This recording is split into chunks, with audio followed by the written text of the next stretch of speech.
Bonjour à tous ceux qui respirent. Rénal Bordin, entrepreneur de bien-être pour 11h11.com, le blog que tu connais déjà, bien sûr, la page Facebook 11h11 Positive, ainsi que le compte Instagram officiel 11h11 Positive. Tu peux aussi retrouver les vidéos conseils de sérénité durable sur la chaîne YouTube 11h11 Positive et le contenu SoundCloud, notamment tes 90 secondes de méditation, de sérénité, disponibles sur le flux SoundCloud directement at 11h11 Positive.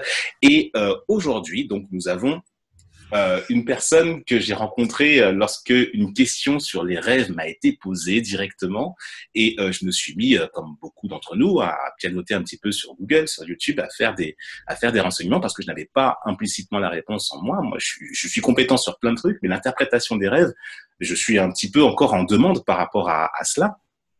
Et au-delà de ça, bien sûr, lorsque je suis tombé sur son contenu, j'ai pu lire tout un tas d'autres choses et tout plein de questions sur le développement personnel et surtout spirituel qui m'a beaucoup interpellé.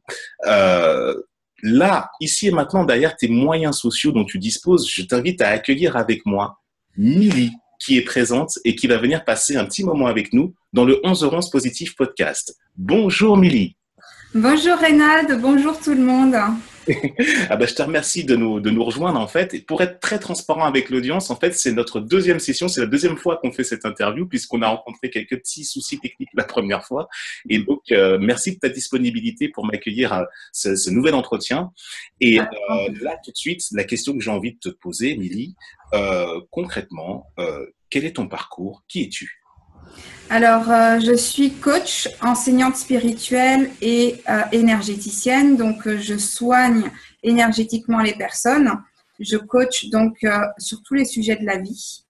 Et j'enseigne donc comment l'univers fonctionne et comment on fonctionne aussi d'un point de vue biologique. Et voilà. Donc, les gens à améliorer leur vie comme ça. Très bien. Qu'évoque pour toi la question du développement le développement spirituel? En quoi ça consiste plus précisément? Les personnes qui viennent te voir, qu'est-ce qui fait que d'un seul coup, elles se sentent en confiance pour être accompagnées par toi? Bonne question. En fait, je pense que déjà, il y a la sincérité. Ce qui revient très souvent, c'est le côté générosité, sincérité, le fait d'être vrai. Donc, les gens apprécient ça beaucoup. Maintenant, mon expertise aussi, puisque je connais bien le sujet. Et donc, du coup, ma chaîne YouTube qui fait que, justement, je partage beaucoup de choses là-dessus. Superbe. C'est un beau contenu, effectivement. Donc, c'est par ce biais-là que j'ai pu entrer en interaction avec toi directement. Et maintenant, de manière un petit peu plus personnelle, quelle est ton histoire? Qu'est-ce qui t'a amené justement à te lancer dans cette activité? Alors, je suis médium depuis mon enfance, d'aussi loin que je me souvienne, depuis l'âge de 9 ans à peu près. Et donc, du coup, j'ai eu beaucoup d'expériences tout au long de ma vie personnelle. Et à chaque fois, en fait, c'est comme si on me poussait à le faire de façon pour le public. Et à la mort de ma grand-mère en 2003, j'ai décidé de me lancer donc pour le public. Du coup, je me suis inscrite sur un forum. Je l'ai fait beaucoup, énormément. D'ailleurs, je le fais toujours de façon totalement gratuite, donc des lectures pour les gens, pour les aider. Et je le fais professionnellement depuis 2 ans, officiellement, on va dire. Mais j'ai 14 ans d'expérience. Tu as pu donc cultiver énormément de choses, tu as rencontré beaucoup de personnes, tu as pu donc tester, en même temps lire des tas de choses, des choses qui se sont même peut-être vérifiées lorsque tu as pu voir notamment certaines personnes. Comment se passe de façon, on va dire, un peu plus formelle, un rendez-vous avec toi? Dans quel état d'esprit les personnes viennent? Alors, il y a un petit peu tous les états d'esprit. Il y a des personnes qui viennent juste pour améliorer leur vie de façon assez générale, c'est-à-dire que les personnes ont certains blocages, elles ne comprennent pas d'où ça vient. Du coup, elles me demandent justement en analysant leur chakra et leur aura, je vois en fait d'où viennent les blocages ou des fois, c'est des blocages qui viennent d'arriver. Donc, en fait, je demande toujours, quand je me connecte à la personne, je demande toujours à ce que ça soit ce qui l'aide à avancer à partir de maintenant. Et pas nécessairement lié au passé ou à des choses très spécifiques, mais je demande, OK, au jour d'aujourd'hui, comment la personne peut faire un bond en avant dans sa vie. Et à partir de là, donc du coup, l'aura, les chakras où c'est bloqué, la personne, je donne des outils pour qu'elle puisse travailler dessus. Et voilà, en général, à peu près. Alors, Alors, il y a différentes méthodes puisque je fais de l'énergie, je fais du coaching. Donc, le coaching, c'est totalement différent. Là, c'est beaucoup plus méthodique, c'est beaucoup plus carré. Donc, ça dépend. C'est vraiment variable. c'est en fonction aussi de l'énergie des personnes, en fonction de la manière dont elles arrivent. Donc, il s'agit d'écouter notamment leurs besoins, d'écouter leur énergie profonde, l'état dans lequel elles sont. Effectivement, si elles sont en besoin, c'est qu'il faut se rattacher le plus possible par rapport à leur vibration et Oui, ainsi la faire monter. Donc, c'est un travail de co-création, de collaboration et d'écoute et qui tout à fait. nécessite forcément qu'on soit nous-mêmes en tant que soit praticien ou thérapeute, peu importe le titre qu'on peut avoir, en lien avec cette personne directement. Oui. Quelle est ta routine à toi, justement, pour maintenir cette attention, cette écoute? Parce que c'est un challenge de tous les publics sont complètement différents. Tu peux rencontrer, tu peux passer du président directeur général d'une société je veux dire, à un chanteur d'opéra. C'est complètement un état d'esprit qui est complètement différent. Toi, pour rester aligné par rapport à tout ça, quelle est ta routine quotidienne? Alors, justement, ma routine, je fais de la méditation le matin au réveil. Je lis quelque chose qui justement booste mon esprit. Je fais du yoga en général aussi. Alors, ces derniers temps, ça n'a pas vraiment été le cas. Ça a été difficile et je l'ai senti aussi, effectivement, le changement. Donc, voilà, en gros, c'est ça. Je bois un grand verre d'eau dès le réveil. Donc, voilà, hydrater le corps, faire des mouvements et lire. En fait, vraiment se concentrer sur soi pour être bien dès le départ, dès le réveil. Et c'est quelque chose que je fais le soir avant de m'endormir aussi. Avant de m'endormir, je pense, voilà, je dis merci pour toutes les bonnes choses et même les mauvaises choses. Enfin, mauvaises choses. En fait, il n'y a pas de bon et de mauvais. Mais voilà, on considère qu'il y a du bon et du mauvais. Donc, je dis merci pour tout. Et j'essaye de voir aussi quelles leçons que j'ai pu tirer. S'il y a des choses qui m'ont plus blessée ou etc. J'essaye de tirer une leçon, de voir, ok, qu'est-ce que j'ai à apprendre de ça, comment je peux changer les choses, etc. Donc comme ça, au moins pendant la nuit, justement, le cerveau continue de travailler.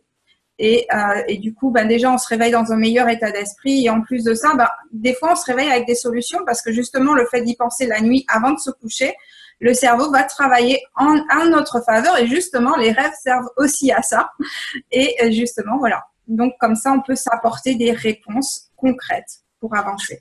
D'où l'expression qui dit la nuit porte conseil, c'est un petit peu un lieu commun, donc pour pouvoir un peu philosopher là-dessus.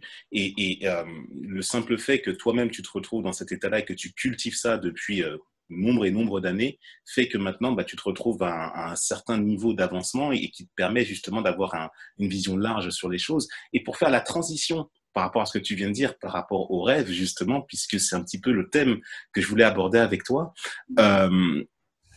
quel type de rêves existe-t-il? D'où viennent-elles? D'où viennent ces rêves? Alors, pour te dire la vérité, moi, je suis une personne de façon très concrète, je ne me souviens jamais de mes rêves.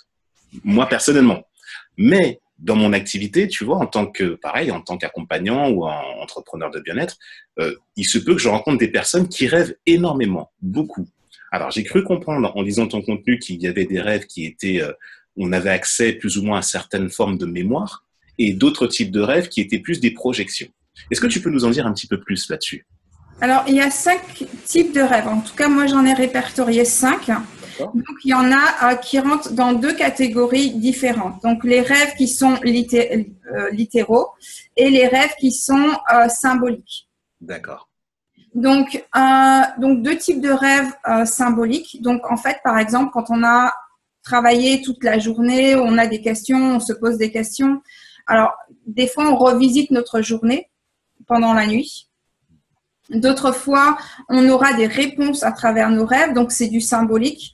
Par exemple, si on a des peurs par rapport à quelque chose, donc en fait, on a beaucoup de stimuli durant la journée. Il faut savoir que notre inconscient enregistre toutes les données qui se passent. Par contre, on n'en a pas conscience. On retient que ce qui nous intéresse, que ce qui est lié à nos émotions ou à nos connaissances, à nos croyances. Donc, en partant de là, en fait, on peut manquer beaucoup de stimuli. Mais justement, les rêves nous permettent de savoir tout ce qu'on a raté plus ou moins dans la journée. Donc, par exemple, on peut anticiper des choses grâce aux rêves. Par exemple, des peurs éventuelles, etc. Donc, de comprendre les symboles déjà dans un premier temps. Ok, quand on se réveille, c'est se dire, ok, qu'est-ce que ça signifie pour moi? Ça, c'est la première chose à faire. Parce que, par exemple, la mer, pour une personne et une autre, ce sera deux définitions différentes. Après, maintenant, étant donné que nous sommes une société et on a une culture, souvent, ça voudra dire la même chose. Donc, quand ça veut dire la même chose, quand on n'a pas de signification personnelle par rapport à son histoire, à ce moment-là, on peut aller voir dans l'interprétation des rêves. Vaut mieux utiliser celui de son pays ou de sa culture. Donc, en gros, on est dans une culture occidentale, donc autant regarder chez les occidentaux. Pour les personnes orientales, ben, vaut mieux qu'elles regardent par rapport à leur culture également, et ainsi de suite. Donc ça, c'est pour les rêves symboliques. Maintenant, il y a les rêves, on fait des rêves qui sont vraiment, ça signifie exactement ce qui s'est passé durant le rêve, c'est-à-dire qu'on fait des voyages astraux pendant la nuit. Donc des fois, on peut se retrouver dans le futur ou dans le passé, où on anticipe des choses. Et maintenant, il y a une troisième catégorie qui se trouve juste entre les deux, justement, c'est le rêve lucide. Voilà. D'accord. Donc, il y a le rêve lucide qui se trouve entre justement le rêve qui est littéral, où vraiment tout ce que l'on voit durant le rêve, c'est la vérité, c'est la réalité. Donc, des fois, par exemple, on peut se retrouver dans un autre pays et on est vraiment dans ce pays-là. D'accord? Et des fois, on peut être dans le futur, dans le passé, ou voilà.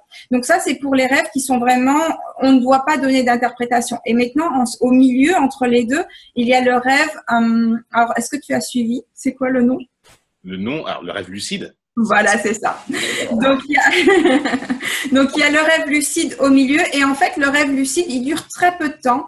Et en fait, on a conscience qu'on est en train de rêver. Et en fait, par exemple, c'est une façon de changer des croyances limitantes, c'est-à-dire qu'on peut faire apparaître des peurs et travailler sur ces peurs pendant le sommeil. Et en fait, ça va travailler dans l'inconscient. Et une fois qu'on revient dans notre monde réel, entre guillemets, à ce moment-là, justement, on a dépassé une forme de peur que l'on pouvait avoir ou une croyance limitante que l'on avait. Wow. Ça répond à beaucoup de choses. Le fait de vivre des rêves lucides, donc si je comprends bien, en fait, ce sont des informations à proprement parler. Ce sont des informations qui nous parviennent dans notre inconscient. Oui. Alors, en fait, le rêve lucide, très exactement, c'est qu'on a conscience que l'on rêve, qu'on est en train de rêver. On a vraiment, c'est comme si on se réveille, en fait. On prend conscience que, voilà, tout ça n'est pas réel. Et donc, on peut créer des choses. En fait, dans ce monde imaginaire. Par exemple, on peut s'imaginer qu'on a 6 doigts au lieu de 5. On peut imaginer plein de choses. Et à partir de là, on peut justement volontairement dire, ok, ça, j'ai peur par exemple, un rêve qui arrive très souvent. D'ailleurs, c'est une cliente qui m'a posé la question dernièrement. Son mari rêve très souvent qu'il tombe. Donc, il tombe. Et en fait, généralement, quand quelqu'un rêve qu'il tombe, peu importe d'une falaise ou par exemple d'une échelle ou peu importe, du moment qu'on tombe, généralement c'est qu'on a peur du succès, c'est qu'on a peur d'y arriver, c'est qu'on a peur de réussir, c'est que voilà, on a tendance à s'auto-saboter.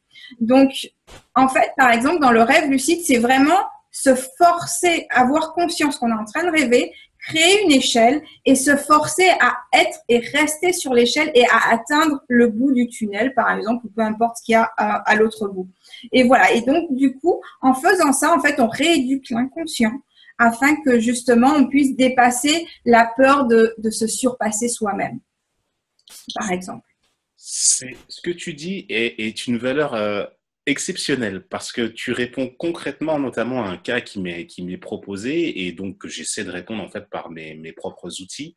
Mais clairement, l'interprétation des rêves, voilà, à un moment donné, il faut aller voir ceux qui savent, comme on dit, et ceux qui ont plus de certitude. Et donc là, en gros, ce que je retire, c'est que voilà, ne pas avoir peur de ses rêves déjà, c'est l'attitude à adopter. Donc, avoir une démarche plutôt d'étudiant, en fait, essayer de tenter de comprendre ce qui se passe. Est-ce que c'est un rêve littéral, symbolique, lucide? Est-ce que c'est, voilà, dans un premier temps? Même si, et dans le cas, justement, là, j'ai une question qui me vient là tout de suite. Dans le cas de ce qu'on appelle un cauchemar, c'est-à-dire vraiment où on rêve, genre, t'es au milieu de la Deuxième Guerre mondiale, tout ça, tu vois de la boucherie partout. dans quel état d'esprit aborder ce type, les très mauvais rêves, où tu vois carrément des choses vraiment assez ignobles, tu les vois en rêve, mais tu les vois pas, t'es pas forcément habitué à les voir en vrai, si c'était dans les films ou dans les reproductions. Mais dans ce cas-là, comment te comporter par rapport à ça? Alors déjà, il faudrait savoir si c'est un rêve littéral ou pas, dans un premier temps, dans le sens que, par exemple, la personne peut se retrouver, par exemple, à revivre une vie antérieure à elle-même. Oui. Alors, on n'y croit pas aux vies antérieures, chacun fait comme il veut, mais si on y croit, se demander, ok, est-ce que ça fait sens? Donc, dans ces cas-là, peut-être que justement, si la personne est en train de revivre quelque chose de très spécifique d'une vie antérieure, ça veut dire que dans son présent, c'est présent. C'est-à-dire qu'elle est en train de vivre des conflits présentement par rapport à cette vie antérieure et que c'est des choses qu'elle n'a pas réussi à régler dans la vie antérieure et donc qu'elle doit régler dans la vie présente. Donc, analyser le rêve, savoir où sont les peurs, quelles sont les croyances, la première chose à faire de toute façon, peu importe le type de rêve, au réveil, c'est se demander, ok, quelles sont les émotions que j'ai ressenties durant le rêve. Parce que des fois, on peut faire des cauchemars et on se sent soulagé. On se sent bien. On a peut-être, on n'a pas aimé le rêve, mais émotionnellement, c'est comme si on se sent, on souffle. Donc, première chose à faire, c'est savoir, ok, quelles sont les émotions une fois que je me réveille, peu importe le rêve, que ça soit un bon rêve ou pas. D'accord. Ça, c'est la première chose. Ensuite, c'est analyser vraiment, savoir déjà si c'est un rêve littéral ou pas. Donc, l'énergie du rêve littéral et l'énergie du rêve symbolique n'est vraiment pas le même du tout. Donc, plus on analyse, moi, c'est comme ça que j'ai réussi à différencier tous les types de rêves. C'est parce que depuis que j'ai l'âge de 9 ans, j'analyse tous mes rêves. Donc, à force, j'ai appris à reconnaître quand c'est un rêve qui est prémonitoire, quand c'est un rêve qui est un voyage astral, et donc j'ai vraiment vécu ça dans un autre pays, ou quand c'est, si c'est un rêve de quelque chose qui est du passé ou d'une vie antérieure, ou si c'est un rêve symbolique. Donc ça, c'est la première chose à faire, la deuxième chose à faire. Et ensuite, dans le cas d'un cauchemar comme celui-là, donc si c'est pas du littéral, c'est essayer de voir dans sa vie de tous les jours de quoi on a peur.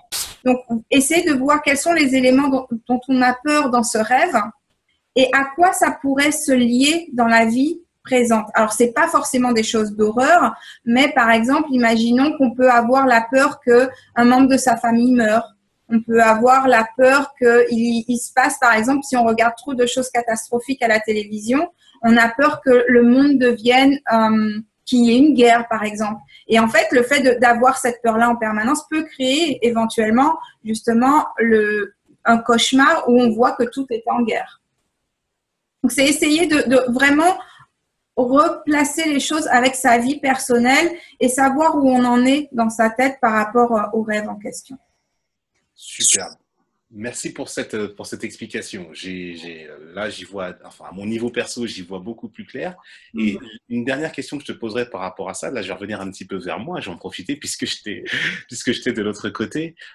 J'aurais aimé savoir quelqu'un qui ne rêve pas du tout, ou bien qui ne se souvient pas de ses rêves. Est-ce que c'est bon signe, c'est mauvais signe? Est-ce qu'il faut s'inquiéter ou au contraire, est-ce que c'est cool? Comment voir ça?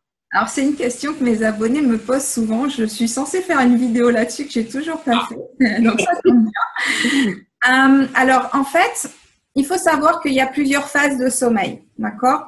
Et en fait, si on se réveille pas dans la bonne phase, on se souvient pas de ses rêves. On rêve tous les soirs, sans exception. On ne peut pas ne pas rêver. D'accord? Sauf que si on se réveille dans la mauvaise phase, alors en général, je crois qu'un cycle il dure 90 minutes. Il faudrait se réveiller genre 10 minutes avant les 90 minutes. Alors, on peut s'auto-programmer pour ça. Oui, par exemple, avant d'aller dormir, avec l'intention, on a l'intention de se souvenir de ses rêves. On met une feuille de papier, on met un stylo ou on met son téléphone de façon à pouvoir enregistrer et jusqu'à ce que ça vienne, en fait, et ça revient. Puisque le cerveau, si tous les soirs avant de t'endormir, tu fais ça, le cerveau va finir par l'enregistrer. À un moment donné, tu commenceras à avoir des images et te souvenir et te réveiller à la fin ou au milieu du rêve, ce qui te permettra de t'en souvenir.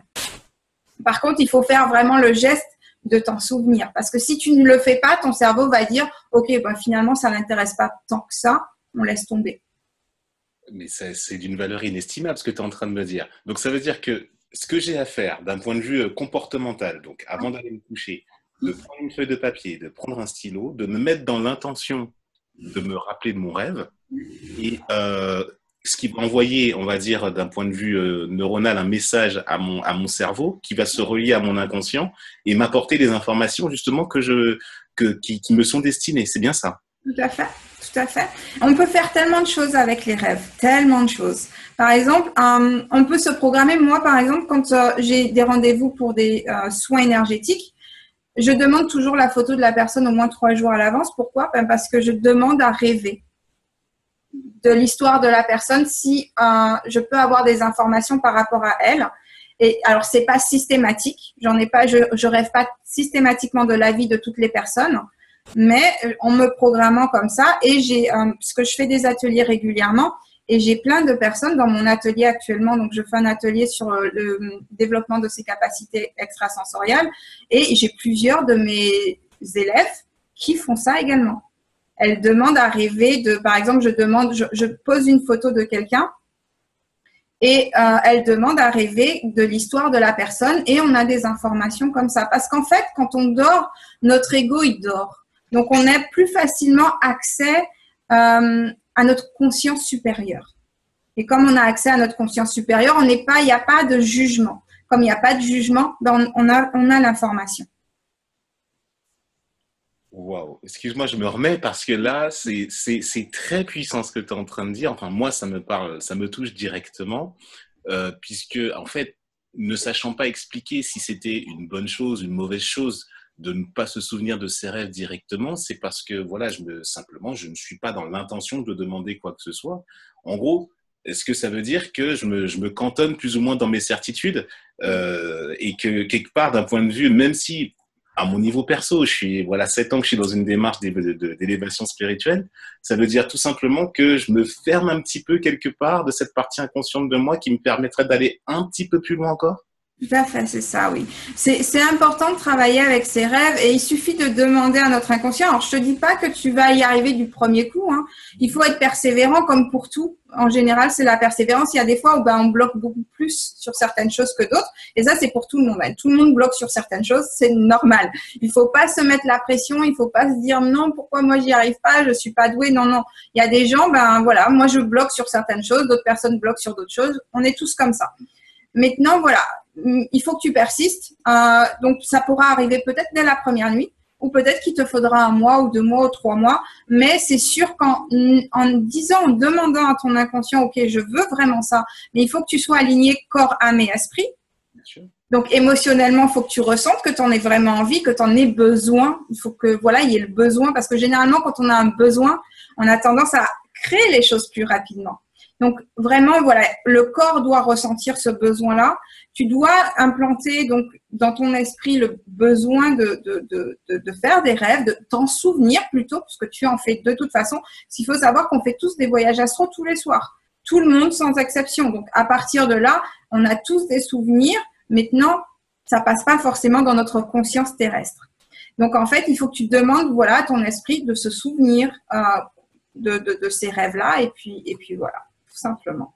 C'est très très fort. Franchement, je suis là. Je t'avoue que là, au moment où on est en train d'enregistrer cette interview, je me pose énormément de questions. Forcément, ça remet en cause tout un tas de choses par rapport à que ce soit l'extrasensorialité, l'écoute des informations et différentes choses que je peux recevoir.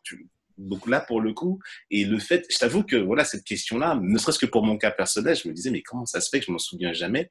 Mais alors, là, j'ai encore une autre question qui me vient. Comment expliquer qu'il y ait des personnes qui aient un accès sans doute de façon presque automatique, qui soient directement reliées à ça, et d'autres personnes qui n'aient pas accès, mais qui n'en aient pas forcément conscience? Est-ce qu'on est inégaux? Est-ce qu'on démarre de façon inégale, les individus, les uns et les autres, dans cette optique-là? Alors, est-ce que tu peux reformuler? Par rapport à quoi? Par rapport aux rêves? Par rapport aux rêves, j'entends. C'est-à-dire que comment expliquer que des personnes n'ont pas conscience que, enfin, comme moi, c'était le cas juste avant que tu m'expliques, n'ont pas conscience qu'ils n'ont pas forcément accès directement à leurs rêves et qui ne sont pas dans l'intention de le faire, et des personnes qui peut-être n'ont pas, des personnes qui ont accès à leurs rêves comme ça de façon automatique, mais qui, eux, pour le coup, aimeraient bien sans doute ne pas se souvenir, tu vois, d'une certaine manière. Comment expliquer ces comportements-là? Alors, je pense que l'histoire doit y jouer aussi. J'ai eu la chance d'avoir une maman qui était très portée sur les rêves, qui faisait des rêves prémonitoires et que voilà, donc elle m'en parlait régulièrement. Du coup, c'est une chose qui m'a toujours intriguée et du coup, je voulais comprendre. Voilà, depuis l'enfance, je voulais absolument comprendre et j'ai passé toute ma vie quasiment à chercher à comprendre mes rêves et jusqu'à maintenant, j'apprends toujours. Vraiment, c'est vraiment un outil de base pour moi, en tout cas d'un point de vue plus personnel que voilà. Et il y a d'autres personnes, peut-être que par exemple, alors tous les enfants font des rêves, mais peut-être que voilà, si tes parents ne t'ont pas orienté vers ça, si les copains copines n'en parlaient pas, si voilà, si ça te paraît quelque chose, si ça te paraissait quelque chose de futile ou tu n'en trouvais pas un intérêt particulier, tu t'embarrasses pas entre guillemets la mémoire terrestre avec ces choses-là. Parce qu'en fait, notre mémoire terrestre n'est pas aussi large que notre mémoire céleste, si je puis dire ça comme ça. Donc, du coup, on va pas s'embarrasser des choses qui nous sont inutiles. Donc, on va vraiment se centrer sur ce qui est important pour nous. Comme il y a des gens qui ont des mémoires plus émotionnelles et d'autres qui ont des mémoires plus visuelles ou voilà. Donc, on va aller à l'essentiel pour notre mémoire terrestre. Et donc, du coup, c'est pour ça que certaines personnes auront plus de facilité à accéder à leurs rêves que d'autres. Je pense que c'est l'explication. Eh ben, en tout cas, là, ça résonne beaucoup, en tout cas, de mon côté.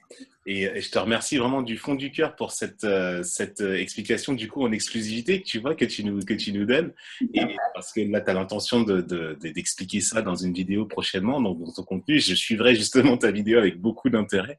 Et je te remercie. Et je te remercie par ailleurs pour ça. C'est vraiment exceptionnel, en tout cas. C'est un moment très, très fort pour moi, au moment où on fait ça. Et là maintenant, là le temps commence un petit peu à avancer et la question que je te pose justement, tu dis que tu vas publier une vidéo bientôt. Où est-ce qu'on peut te voir? Où est-ce qu'on peut te lire? Quelle est ton actualité en ce moment? Alors, mon actualité, donc on peut me trouver sur YouTube, donc sur santé, spiritualité et art, en un seul mot. Mon site web, c'est pareil, c'est www.santéspiritualitéetart.com. On peut me trouver également sur Facebook avec exactement le même nom. Donc, normalement, je fais une conférence le 15 novembre sur Paris. Oui. Et je vais lancer des ateliers sur la loi de l'attraction, normalement en décembre, si tout va bien. D'accord. 15 novembre à Paris, atelier sur la loi d'attraction. Donc voilà, c'est des sujets qui forcément touchent énormément de personnes dans le cadre d'un développement spirituel. Là, quelque chose qui me fait venir directement. Est-ce que ça t'arrive de travailler en collaboration ou en co-création avec d'autres personnes qui sont aussi avancées sur ce type de sujet? Comment c'est possible justement de te demander en conférence, en atelier ou alors dans une réunion d'information? Est-ce que tu es accessible pour ça? Oui, tout à fait. Exactement comme tu as fait, Reynald. Tout simplement, me contacter. Et généralement, je dis oui, en ce moment, ça se développe pas mal de ce côté-là en plus. Je commence à faire des collaborations et pour mon plus grand plaisir. Voilà. Donc, si vous voulez me poser des questions, je suis assez ouverte. Donc, voilà.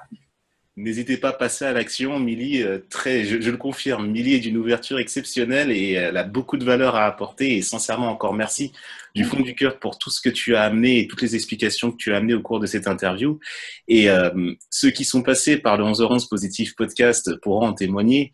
On ne termine jamais une interview sans poser une question qui challenge un petit peu tout ce qu'on pourrait penser, et parce qu'on a souvent cette impression de puissance, d'immortalité, de choses comme ça. Mais là, je vais te poser une question très directe. Si tu devais donner une dernière conférence de 30 secondes et que tu devais parler au monde entier, à un stade magnifique, grand ouvert, venu spécialement pour toi, très directement en 30 secondes, qu'est-ce que tu dirais à cette audience-là? Je dirais à l'audience, observez-vous, passez à l'action et répétez. C'est le secret pour tout développement personnel. L'observation de soi, on ne peut rien faire sans ça.